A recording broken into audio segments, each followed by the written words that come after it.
तो ये बीमारी किस कारण से लगती है? हिंदी में कहे तो इसको ब्लड प्रेशर भी कहा जाता है।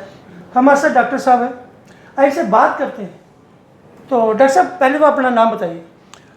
मेरा नाम डॉक्टर नीरज महाजन है। मैं एक इंटरनेशनल कार्डियोलॉजिस्ट हूँ।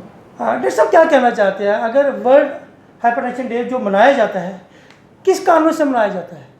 देखिए, world hypertension day as such कोई पर्व नहीं है। वो मनाने का एक जो रीज़न है वो ये है कि हम कितनी ज़्यादा अवेयरनेस कर पाएँ सोसाइटी में, सो दैट लोगों को पता हो कि भाई ब्लड प्रेशर की प्रॉब्लम होती क्या है और उसको ट्रीट करने का क्या कारण होता है और हमारा एम क्या है उसको ट्रीट करने का, वो ठीक हो सकती है या नहीं हो सकती है। तो बहुत सारी ऐसी चीज़ें हैं, बहुत सारे ऐसे मिसकंसेप्शंस हैं बीपी को लेके।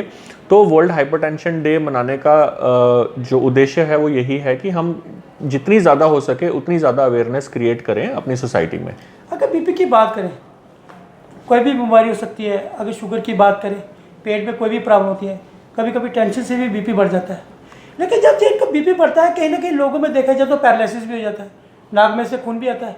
क्या वजूहत ऐसी रहती हैं कि जो बंदे बीपी को इतना बड़ा समझते हैं कि मतलब बीपी हो गया जी, कहीं ना कहीं दिमाग में टेंशन बैठ जाता है, तो उन लोगों के लिए क्या कहना चाहते हैं? देखिए सर, आपके माध्यम से सबसे पहले तो मैं लोगों को ये बताना चाहूँगा कि भाई अगर किसी को बीपी है तो उसमें कोई इतनी डरने की बात नहीं है, ठीक है। अगर मान लिया कि भाई बीपी हो गया, अब हो गया तो उसे एक्सेप्ट करना है। अब अपने ध्यान रखना है बॉडी का, क्योंकि बीपी एक ऐसी चीज़ है, अगर आप उसे नज़रअंदाज करोगे, ये सोचते रहोगे कि भाई बीपी लग गया, दवाई लग जाएगी हमें, हम दवाई नहीं अभी खाना चाहते हैं, तो BP is a silent killer, ठीक है। वो धीरे धीरे आपके जो अंदर के ऑर्गन्स हैं, किडनी ले लीजिए, ब्रेन ले लो, हार्ट है, हमारी नसें हैं, ठीक है, आइज़ हैं, वो धीरे धीरे पूरी बॉडी को खोखला कर देते हैं अंदर से। और बाय द टाइम आप रियलाइज़ करते हो बहुत देर हो गई होती है। किसी का किडनी फेल हो गया, जैसे आपने बताया, किसी को पैरालिटिक अटैक हो जाता है, किसी को हार्ट अटैक हो जाता है, ठीक है। तो बहुत ज़्यादा ज़रूरी है कि भाई अगर बीपी की प्रॉब्लम आ गई है तो उसे ट्रीट करवाना है, मेडिसिन खानी है, सो दैट बीपी आपका कंट्रोल रहे। क्योंकि बीपी और शुगर भी फॉर दैट मैटर, ये दो तीन चीज़ें प्रॉब्लम्स या डिजीज़ इस तरीके के हैं कि इनको आप कभी क्योर नहीं कर सकते हो। ये नहीं हो सकता है कि जैसे सपोज़ बुखार है तो बुखार के लिए आप दवाई लेते हो, बुखार ठीक हो जाता है। कोई इन्फेक्शन है, इन्फेक्शन के लिए दवाई लेते हो, इन्फेक्शन ठीक हो जाती है, आपको उसके बाद दवाई की ज़रूरत नहीं रहती है। लेकिन ये जो क्रॉनिक डिजीज़ होते हैं, जैसे बीपी है, इसकी अगर दवाई है तो वो दवाई आपको खानी है, मोर और लेस आपकी पूरी उम्र के लिए दवाई खानी है। और इसका जो एम है, आज आप अगर दवाई खा के अपने बीपी को कंट्रोल रखेंगे तो आने वाला कल जो है आपके लिए हेल्दी रहेगा। कंसेप्शंस हैं, कोई साइंस नहीं कहती है कि आप पानी पी के उल्टी करेंगे तो बीपी ऊपर नीचे होता है। देखो, वो एक बॉडी पे स्ट्रेस है। जो बॉडी पे कोई भी स्ट्रेस हो, चाहे वो फिजिकल स्ट्रेस हो, चाहे मेंटल स्ट्रेस हो, कोई भी स्ट्रेस है, उसमें बीपी आपका थोड़ा बहुत ज़रूर बढ़ता है, ठीक है। सपोज़ आपने कोई ऐसी न्यूज़ सुन ली या आपको कोई टेंशन हो गई हुई है for any kind of reason, family में कोई ट्रबल है, या फिजिकल एक्सर्शन अगर आप कर रहे हो, आप भागते हो या बहुत तेज़ चलते हो, तो उस समय बीपी बढ़ता है और ये एक नेचुरल रिस्पॉन्स है हमारी बॉडी का।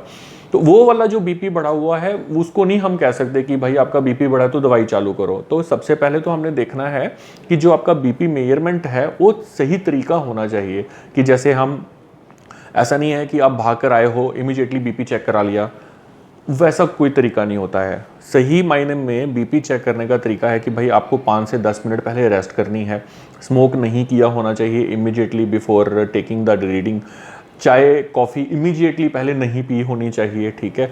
और फिर उसके बाद आपका बॉडी का पोस्चर सही होना चाहिए, जैसे एकदम जी अपराइट सिटिंग होनी है, बाजू जो है वो आपकी टेबल पे बड़े आराम से होनी चाहिए, जो आपका डिवाइस है वो आपके हार्ट के लेवल पे हो। तो बहुत सारी चीज़ें होती हैं। तो बीपी प्रॉपरली मेजर करके अगर आप देखोगे कि बीपी बढ़ा है तभी ट्रीट करना है। और रही बात ये नमक डाल के पानी पीना है, कम हो जाता है। अगर देखो बीपी अगर कम है, कम बीपी की भी प्रॉब्लम होती है लेकिन बहुत रेयर होती हैं वो, ठीक है। लेकिन जो लोअर साइड पे बीपी रहता है, पर्टिकुलरली जो यंग फीमेल्स हैं, जैसे 20-30 साल की जो बच्चियां हैं, उनमें होता है बीपी लोअर साइड पे 90-100 उनका ऊपर का बीपी रहता है, दैट इज़ ओके, उससे कोई फ़र्क नहीं पड़ता है, प्रोवाइडेड उनको कोई और प्रॉब्लम एसोसिएटेड नहीं होनी चाहिए। तो वो कैसे पता चले कि भाई एसोसिएटेड प्रॉब्लम है कि नहीं है? एक तो सिम्टम्स ही होते हैं, उनसे पता चलता है, या फिर बेसलाइन आप कुछ एक टेस्ट या डॉक्टर की सलाह के साथ कुछ एक अपने बेसलाइन टेस्ट करवा लो, जस्ट टू एंश्योर कि भाई एसोसिएटेड कोई प्रॉब्लम तो नहीं है हमें। लेकिन एक चीज़ और देखिए, बहुत मतलब घरों में कहा जाता है कि अगर बड़ों को बीपी है फिर उनके छोटों को होता है, तो मतलब फैमिली में बीपी बढ़ता रहता है, क्या ऐसे भी कारण होते हैं? बिल्कुल बिल्कुल, देखो जो बीपी है, बीपी का जो प्रॉब्लम है, 95 से 98% लोगों को बीपी का कोई कारण नहीं होता है, जिसको हम इडियोपैथिक हाइपरटेंशन बोलते हैं, जिसमें कोई कारण नहीं होता है। और कारण होता क्या है? वो हेरिडिटरी और जेनेटिक फैक्टर्स होते हैं। और बीपी डेफिनेटली फैमिलीज़ में रन करती है।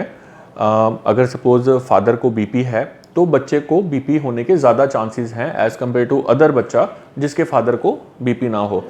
फिर आगे दोबारा अगर मदर और फादर दोनों को बीपी है तो फिर चांसेस थोड़े और बढ़ जाते हैं कि भाई बच्चे को भी बीपी हो। फिर और ज़्यादा कोई ऐसा बच्चा जिसके पेरेंट्स को बीपी है, उसके ब्रदर सिस्टर को भी बीपी है, तो और ज़्यादा चांसेस है कि आपको बीपी होने के ज़्यादा चांसेस हो जाते हैं। तो फैमिली हिस्ट्री जितनी ज़्यादा स्ट्रांग होगी उतने ज़्यादा चांसेस होते हैं आपको बीपी होने के। अगर बीपी